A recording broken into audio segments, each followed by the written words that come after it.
Strategic Hotbox with Dr. Brandi Luv Stankovic. Discussing leadership, business, and how to take control of your life and achieve greatness. From the streets of Las Vegas, energized, informed, and never diluted. It's time to kick some ass.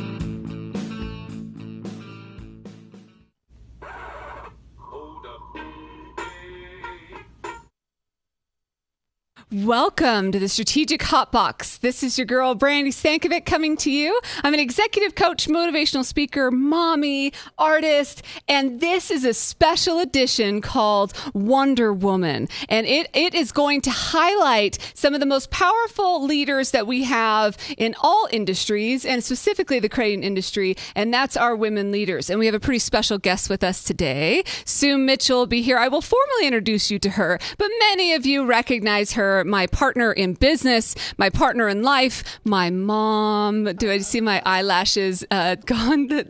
And she will be here to share some of her leadership journey, her success, as well as tools and tips that we can give and provide to women every day. So this is our Wonder Woman episode, Feminine or Feminist? Let's get started. So why women in leadership? This is our second of our series in talking about women's issues, and we want to recognize and highlight that there is room to still grow in leadership with women. According to the U.S. Department of Labor, you may know that women are about 47% of the population in general across all industries, but only hold about 5.8% of CEO positions in the S&P 500. 5%. And yet they're 50% of the population, essentially, of the employment. And in credit union industry, those numbers are even more staggering. And it doesn't matter if you work in financial services, the larger the shop, the less women there are at the top. And so we, in this Wonder Woman special series, are still going to break the podcast up into 3 segments, your Learn, Love, and Kick Ass. But in the Learn, we're going to talk about ways that if you are a woman in leadership, here's some tangible tools that you can use to make a difference. If you are a man in leadership and you have women on your team or want to know how better to mentor the women that you work with, then this is the podcast for you. In the love section, we're going to talk to our industry experts, people that have really made a difference in leadership, in being a woman, in kicking butt, and what that looks like. And then kick ass, of course, I'll give you some strategies and tools that you need to start implementing today, things to make your life a little easier. But of course, when it comes to Wonder Women, we couldn't do it alone. And we will highlight today the support of our business partners. We have Frank Diekman, who I brainstormed. I was at the bar. I just said that out loud. I was at the bar. Like that's not that really weird for me to be at the bar, but I was at the bar at the GAC in DC, and I was talking about, and Frank asked me, what am I on a pedestal about these days? And it has to do with young women and leaders, and the fact that a lot of times they don't realize that there's still a discrepancy. We don't realize that there's still an issue with women in leadership, and so women stop working towards it. And so he has partnered with us to bring these special edition episodes to you. And another special business partner, and that's Shauna Richardson from Sarah Technology, who's really committed to serving women from all over the globe. And we'll hear a little bit more about her story in a second. So feminine or feminist, this word feminism sure gets a lot of media coverage these days, I feel like, especially from the election. And feminine, I decided that in preparation for this, I would look up what the definition of feminism is in general. And that's the advocacy of women's rights on the basis of the equality of the sexes. So advocating for women's rights because the thought is, the foundation is that there's equality amongst the sexes. That is feminism. So if you think about it, then anybody that believes in the progression of women to be equal would be a feminist. Right? And yet I feel like, and maybe I'm going out on a limb here, but I feel like sometimes the word feminist can get a bad reputation, that you're going to be somebody that's way too sassy or that's burning their bra and doing crazy things. When in reality, if you're a feminist, you're really just saying, hey, I support women as a gender and as leaders and as people that are growing up equal. And so it's interesting the way that we can create a stigma around a particular word. And one of those kind of movements or something that's happened in the feminism that's occurred in the last several years is the Women's March that happened earlier this year, January 21st, as a matter of fact, to advocate legislation and policies and human rights. And and of course, some took it to the extreme and supported or were anti in other aspects. But from my participation and highlight of it in our discussion today is entirely around the fact that it's an advocate for just this idea of women and being supportive of all human rights. It doesn't matter if you're a woman, you're a man, you're a child, you're a senior, whatever it is, however you fall into any category or category you put yourself or other people put you in. How can we make sure that we're working together so we all grow in a synergistic way? And so I took a video when I was there with my kids. I actually took my two little boys. They were 4 and 6 at the time. And they just to feel the movement, to say they were a part of something pretty spectacular and what they learned, and came from it as well. So Scott, would you share that video, please? Here we are at the Women's March in Las Vegas, Nevada in January 2017. We're here just supporting women's rights and human rights and the rights of all the little future presidents out there like this guy.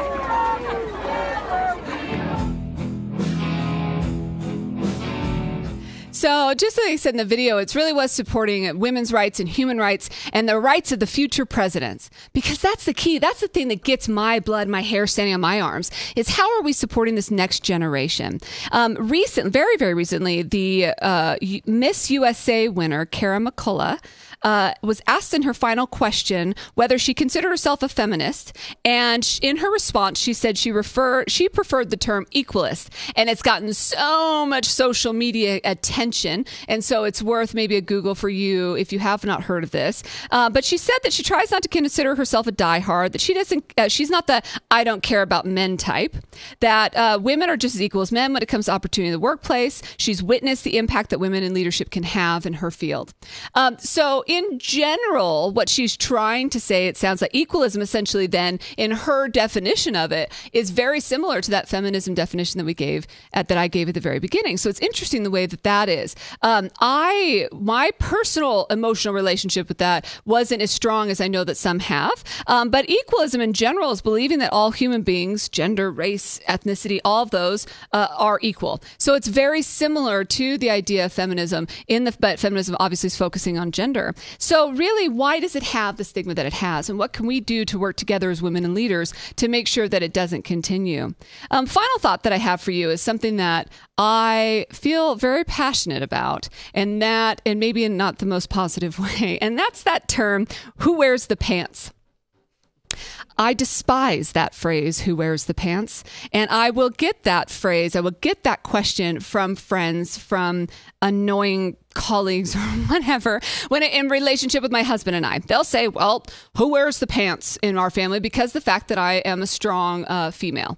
And we both wear pants. I like a good pair of jeans. I like a good pair of black pants. He wears pants too. Why does it have to be just because I'm strong, that means that he must be some like little wussy that sits on the sidelines or something like that? As a matter of fact, I think he'd have a major problem with that. And he's big, people who say that. He's like 6'6". So I dare you to say that to my husband. But he's strong. He's a parent. He's independent as well. And just because I'm strong doesn't make my partner weak.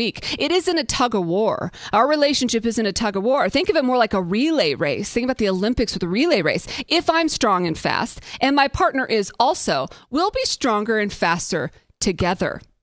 And at the end of the day, if you're saying things like that, we're probably going to beat you.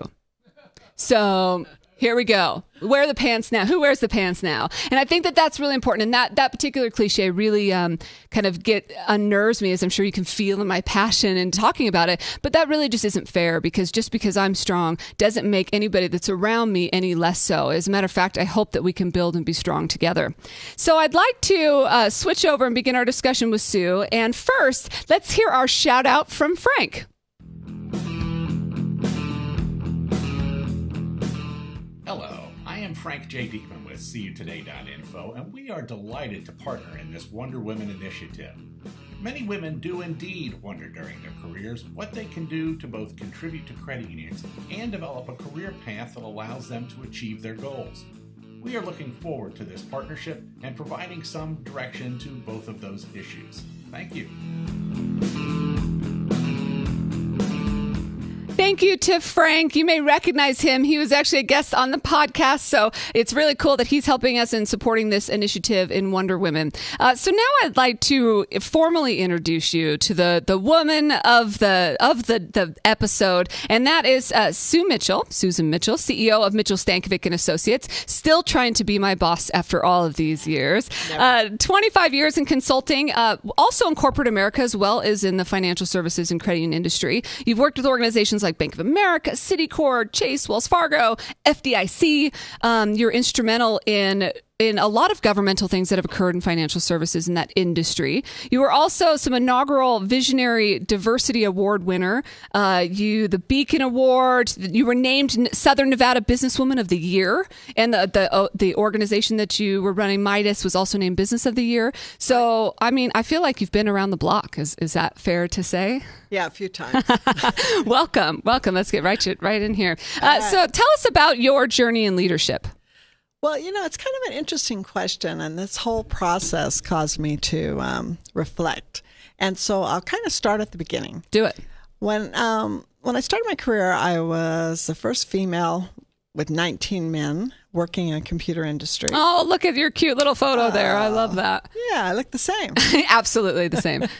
And at that time, it was a very autocratic, male-dominated business world. In fact, as I was writing some notes, which I've taken just to make sure I stay on track, it was interesting because I thought about that show, Mad Men. Yes. Uh-huh. And I thought, it could have been Mad Women, because the reality was we were striving very, very hard to break through and to be equal and to have the rights. And so I was able to work there, and I was never really recognized, but on a national basis started a multiple regression model, which I taught to appraisers nationwide. And then I went on to be a branch manager at an organization where we did work with the Federal Reserve Bank and Bank of America. And we created the branch state exchange, which later was like 8 different states. And from there, we went on to Oregon. And I was VP of Sales and Marketing and R&D for an in-house data processing firm. And from that journey, it was always entrepreneurial, so I decided, let's start our own company. Mm-hmm. And just like you said, we both wear pants in the family, but sure. I had the opportunity to start the company with my husband of 34 years. Wow. We came back to Boulder City here in Nevada, and our families were here. And so it was kind of an interesting time. It was a time to work with financial institutions, but I found credit unions happened to steal my heart. Yes. Because their passion, their belief in people, changing lives was so consistent with me. Yeah. And so, that started our journey with the credit union movement. And so right off the bat, you were breaking boundaries with being an entrepreneur, being in working in general, because I mean, you grew up in a Leave It to Beaver kind of generational mold, right? Yeah, a little later than that. We were more in the Charlie's Angels mold. Oh, right. I think. But the reality is, you're absolutely right. It was an interesting time. It was a tough time, and it was one that really challenged your whole connotation about feminism. So right. I thought that was fascinating. And so, what does feminism then mean to you? Well, it was interesting because I thought about it, and I thought, the word to me is actually what you mentioned as well. It means, in some ways, more about male bashing, especially when we were, walking the line and saying, hey, this is what we want.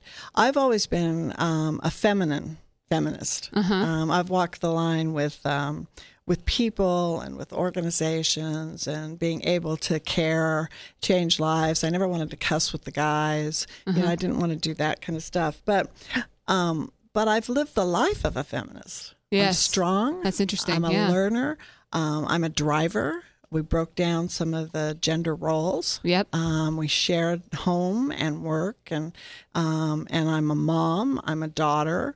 I'm a grandma. Right. So I look at those things and I realize that it's all about that sweet Sue in me, the sweet Sue that they used to call me. And I think about it today, and I was sweet but strong. Yes. And so feminism to me represents what we have to do in the future. And it's almost like a reflection thing, right? So you realize that you led a feminist path only because that's the path that felt right for you in the moment, but yet it wasn't like you set up and woke up every day and like, I'm going to be a feminist. That's exactly right. I didn't take to the pulpit and say, okay, this is what I'm going to do. I worked hard. Right. And I had real challenges through that process, which we'll talk about. But I look at it today and I realize, oh my gosh, I've been a leader in driving some of these initiatives because it's the right thing to do. Yes. I love that. It's not about men. It's not about women. It's a human issue. Right. And I believe that that's even more important today than it was in the past. Yeah, that's true. So there are some resources that I know that you've been very involved in, something that's also very near and dear to my heart, and that's the Global Women's Leadership Network. Tell us a little bit about that. Well, now get me started on the passion. My first engagement with a women's group was a she group, and that was in the 1990s, and we put together senior holistic executives. And the idea with that was that we would, instead of being on the golf course and go to Boy Network, what we would do instead is come together as women and do adventures. And one of those adventures happened to be in Sedona looking for UFOs, and all of these CEOs are with me, and they were willing to challenge and so on. And I've always had that passion, either directly or indirectly. So in 2009, Brian Branch, Dr. Branch, head of World Council, came to me and said he had this vision for an initiative and asked that if I'd be the founding chair. And I am. And I'm excited to share with you a few stats because I think it's really important to, one of the things that somebody said to us when we started this was you have to have results. Women want results. And so let me tell you, 2016, I'll read you a couple of notes here. We have hundreds of volunteers, but we have about 1,200 members, and those members are from 78 countries. 78. Wow. Look at there's our smiling faces right there. 78 countries, amazing. We have 41 scholarships to women from 21 countries. We have 32, soon to be 39, sister societies, which are local chapters around the world in 13 countries. We've raised $450,000 and given it in empowerment grants, but our overall funding is over $1.4 million. It's incredible. Since 2009, since 2009. And it's the credit union spirit. It's really about, on a human level, both locally and globally. Locally, domestically, our issue is probably more about moving the needle. Sure. And some of the things you mentioned in your opening. But I think on an international level, it's about feeding families. Right. Getting water. Equal opportunities. So one example of that is we give an annual award as part of Global Women. And Lenny received it in 2016. And this is what she accomplished in a year. She formed a multi-purpose cooperative. The empowerment grant was not very much money. She trained 109 women, and their income increased by 23%. So she was given a small empowerment grant, a tiny amount of money, and with that, impacted 109 women. And raised their income. Wow. But she also went out and taught financial literacy to 8,000 people. Wow. She's the CEO of the Asian Confederation of Credit Unions, which is a very male-dominated environment. Sure. And she was able to go out there and do that. And she started 4 sister societies, and she's starting her 5th. And those are in countries like Nepal. Right. All right. These are very poor areas. And so, women and men that supported it are making such a difference. And absolutely. And, I think that we'll share with Brandi. Brandi's the ambassador for the U.S. on this initiative, and we've gotten the award this year. That's incredible. So I think it's really interesting the impact that it has on global. For those that are international listeners of ours, that the women's rights means different things in different cultures, right? And in the United States, sometimes we take for granted what is all happening in different parts of the world. And so for us, the thought of our rights regressing, or any human rights regressing in such a forward, supposedly forward country is interesting, and is something to take note of for people to recognize this passion. Yeah, I think it's something that I'll pick up a picket. I'll go out there and be part of it, a part of a march again, because I believe so strongly that we can't regress. And, right. Things as simple as birth control. Right. I mean, the ability to be out and to work and have the freedom of choice, choice to work, choice to stay home, choice to, whatever orientation. So right, sure. I'm passionate about that whole movement. So what are some pressures or challenges, hurdles, things that you've overcome in your journey? Because, again, I approach it from a kind of a feminine thing, I want to tell a couple of personal stories. Please do. One is it was early in my career, and Wait a minute. Now, because you are my mom, am I going to cringe when I hear these stories? No, I am going to mention that I was pregnant, though. Oh, well, okay. Well, that one I can do. So here I am, and I'm going in and I'm seeing a senior vice president of a major financial institution. And my colleague and I, he worked for me, had decided upon the pricing, and we decided upon our approach, and we go into the meeting, and I am pregnant, and I'm walking in, I'm feeling a little vulnerable. Because in those days, what we wore for maternity clothes were like big tents. And so you not only walk in the room, but you're feeling kind of awkward. And I went out to shake the gentleman's hand, and he wouldn't shake my hand. He wouldn't shake your hand? Would not shake my hand. Huh. He walked right past me and shook the hand of my colleague. And in the course of that discussion and it happened to be Senate Bill 7, which was redlining, and we were writing the software for it. And I looked at him, and I doubled the price. Good. Right then. And I walked away, and I remember my male colleague were at the table, and he looked at me like, "What are you doing?" And I walked out, and I said, "This is going to be difficult." And right. So it's just not right. And so we should do that.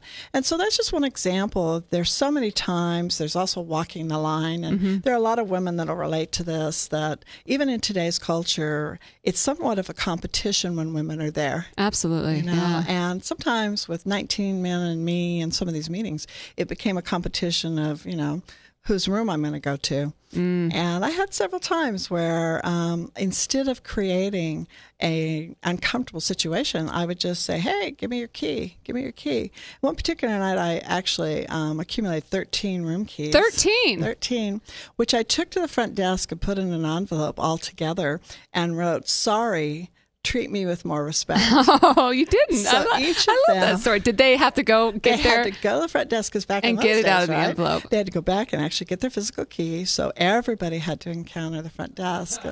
I would love to have seen the look on the person's face for the first one to go when there's so many keys in here and be like, dude, I was like not even that cool and special in that moment. Well, and what's so funny about it is you go back to your room and you're a little scared, Sure. Like, oh my gosh, I've just done this. But I also felt so empowered. Yeah. The next day it was like, sure. Yeah. So a couple examples. So tell us about a takeaway or an action item, something that people can start. Do you have some advice for young women? Yes. I think that when I look to the future, one of the things that we had to overcome, there was a time in my career when I was put as an acting manager. I wasn't given the actual title or the compensation or the recognition. And during that particular time, I won the President's Award. So I was recognized nationally. Wow. And I decided to get a new job. So I resigned right before it. And in the meeting where I told my boss, he was congratulating me and sending me, he said, I'm looking forward to you going to Hilton Head. And I said, no, I'm going to resign. And he said, what? And he hit the table and he got so emotional. And I looked at him and I said, let's take a moment. I think you're being too emotional. And that's one of those moments. And so what I say to young women today and to young men, all right, we have to work harder than others. Right. And it's not, again, the barriers are there. Sure. They're there stereotypes at all levels. Or whatever. The stereotypes are there. And so it's really important that you collect yourself, think it through, but always look to the next thing and say to yourself, what are my dreams? And be relentless in pursuing those, but always lift others up with you. Sure. Okay. Do it in the right way, because today your network, when you reach this point in my career, my network is 25, 30 years. Right. Of friends and people. And impact. And that's really what it means. Mm-hmm. That's so good. And I think that sometimes women, because they are so competitive with one another, don't support and build and work together as much as we could. It's interesting you say that. You mentioned earlier that when we go around the world, people have different initiatives based upon their area. Jamaicans, the women there tell me that they have no problem with gender. Oh, okay. What they have a problem with is women supporting each other. Huh. And so think about where you are and think about how you can. Specific to you. Yes. Individually to your area. Culture. But empower, change lives, commit to it. Yeah, absolutely. I love that. If viewers wanted to get a hold of you or to become part of Global Women's Leadership Network, how would they do that? Well, Susan at mitchellstankovic.com. They could talk to me directly. If you want to become a part of our movement, then please go to cuwomen.org. And learn more about what we're doing. And I imagine they could probably hit me up on things too, and I'm sure I could find you somewhere along the path. You know where I live. Well, thank you very much for being here and sharing all of these stories, and some that I haven't even heard before, so that's super cool. Wow, so I'm glad that kept them in your pocket for this very moment. So thank you very much. Thank you. Let's go out and hear from Shauna. Hi, this is Shauna Richardson. I'm CEO at Strategic. One of our company's core tenets is to support and empower women through responsible credit services and education. I've worked with organizations all over the world to help create awareness about the importance of having access to fairly priced credit. I want women and their families to be able to fund their dreams, so I'm really, really excited about this Wonder Woman series. And with that, you are listening to the Strategic Hotbox with Brandi Stankovic. Thank you again to Shauna. She really has made an impact with leaders all over the world and continues to do so. So now it's my favorite time, your favorite time. It's time to kick some ass. Here's your top 5 kick ass. Number 1 is to stand up and speak up. There are so many moments when I look back in hindsight obviously being 2020, where there was an opportunity for me to stand up and say that something wasn't right or something should be done differently. And I didn't. And I'd like that. And I wish I'd have that chance to do it again. So I urge everyone out there to do that. But as Sue mentioned, let's also make sure that we're bringing people along with us. So as women leaders or those that work with women leaders, see what you can do to make their break through the barriers, support one another, mentor, coach, do whatever you can to support that growth in an equal way, both for men and women. Because I think that big of the piece, back to the stigma for a second, part of the stigma has to do with that we'll be neglecting some other gender or some other group or demographic if in fact we support women, when that's not the case. Supporting women is supporting leaders. Number 2 is listen to understand. I think so often we'll create programs for different demographics, humans, people, women, and not really know why we're doing it. We just have that paternity leave just because we're required to by the state, as opposed to having it based on the people that you're serving and the people that are in your organization. So listen to the challenges that they have. It's really interesting to hear stories and things that are shared from all women. And this is a woman that I'm around all the time, and yet there's stories that I haven't heard. So if there's other stories and things and experiences that are in the women that have lived around you, then pull that information from them. Number 3 is to share with the next generation. Sue's talked about it pretty tremendously. I shared at the very beginning about the fact that sometimes we get clueless to it. In the previous podcast, I believe I shared with you as well, but in my work at the College of Southern Nevada, a lot of times I'll work with young women that won't even know what the glass ceiling is or won't even know what these barriers are. And in some ways that's great, because that means that we've done well as a gender and we've made some pretty tremendous strides. On the flip side, that's bad, because if we don't realize there's a problem, we're not working towards solution, and we're not working together as men, women, and leaders to make a difference.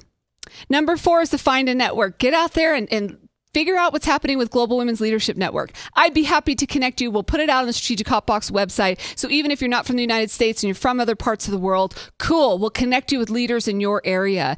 And there are other networks and support that's there as well. Number 5 is wear pants and kick ass. I just feel like when it comes to being a woman or a man, and that's one of the things too, by saying that I wear the pants or giving some sort of detriment, it's saying that my husband isn't strong, and that's not cool. So if you're a man out there, wear pants and kick ass too, because that's important, and all of us doing that together will be stronger and have more of a synergistic effect. So that's your top 5 kick ass.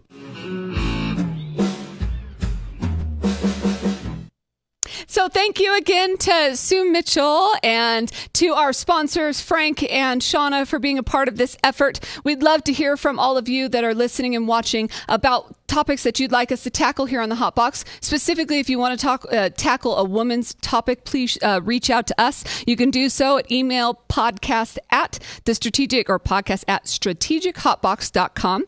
You can hit us up on social media, Twitter and Instagram at Brandi Luv, BrandiLuv, or at Strategic Hotbox. And then, of course, for ongoing access to workbooks and tools and leadership development exercises, books, and me, then please go to strategichotbox.com. Until next time, wear pants and kick ass. Woohoo.